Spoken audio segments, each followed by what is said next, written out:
महंगा वाला लहंगा दुल्ही के बहिन हिया रे।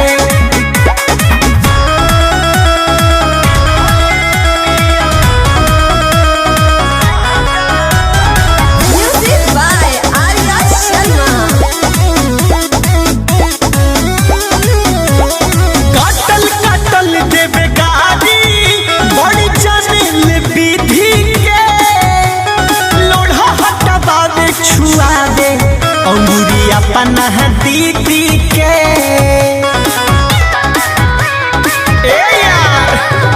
काटल काटल देवे गाड़ी बड़ी चैनल दीदी के लोढ़ा हटा बाबे छुआ दे अंगूरी अपना दीदी के साली जीजा जी से बड़ी लवली नहीं अरे लवली नहीं अरे जवन पेन हले महंगा वाला लहंगा दुल्हन के बहिन हिया रे।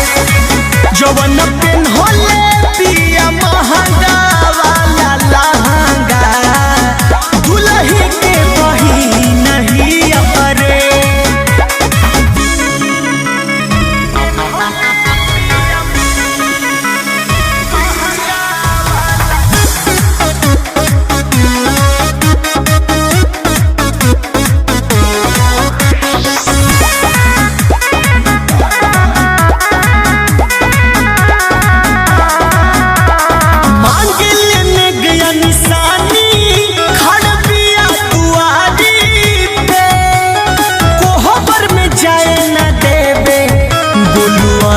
बिहारी के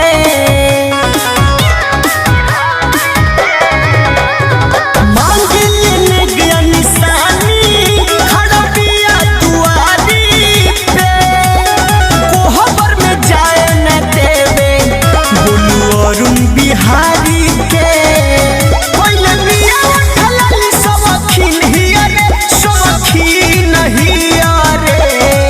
जवन पेन हले पिया महंगा वाला लहंगा दुल्हन के बहिन हिया रे। जवन पेन हले पिया महंगा वाला लहंगा दुल्हन के बहिन हिया रे। ए यार फोन नंबर मांग ली का ओकर।